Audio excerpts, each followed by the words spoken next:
Alright folks, I've been promising to do a once-over on how to purchase a fine used Camry.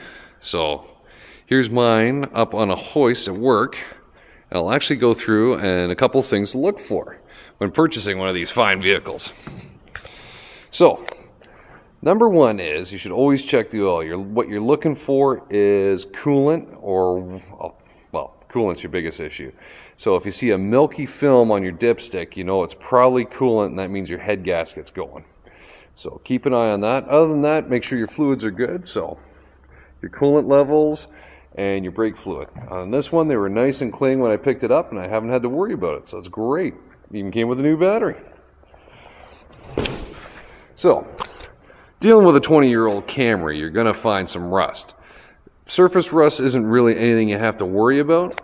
What you do have to worry about is what I call cancer. So on this model, what I had here was rust all the way eating out the rocker panel through here.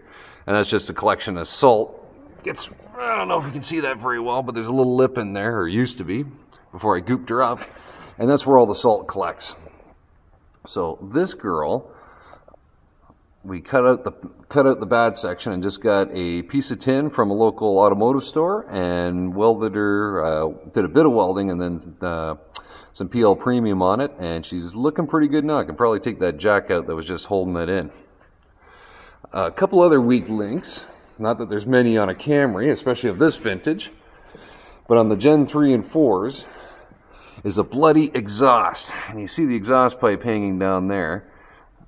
The powers that be at Toyota decided to only put muffler mounts on the actual muffler itself, and way down there you'll actually find another one. So this causes excessive force on the flange that connects the muffler pipe to the actual muffler. It's also the only part of the car, or the exhaust system, that isn't stainless, are these friggin' flanges. So they'll be the first ones that rust. Again, if you're down in a warm climate, you don't have to worry about it, but up here in Canada, it's definitely something that's going to go on you. Other than that, this particular one is really clean.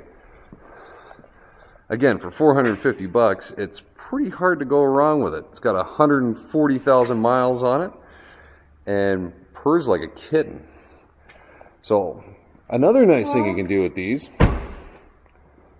is if your rocker panels are looking a bit rough like the other side, they're always black on these Camrys. So what I've done is got a can of undercoating spray, and I'll give it a shot when I'm done, but I'm going to recoat all those, and that should clean up the last of the rust. But otherwise, the underside of this car is really clean. Somebody did have it oiled, and it's holding up quite well. This was just this side, and the other side had a couple little rust pinholes through the fenders. But other than that, the front fenders are in really good shape. So I'm going to give her a bath, do some touch-ups with the paint, and I'll shoot another video when that's all done. Any questions, feel free to shoot me an email.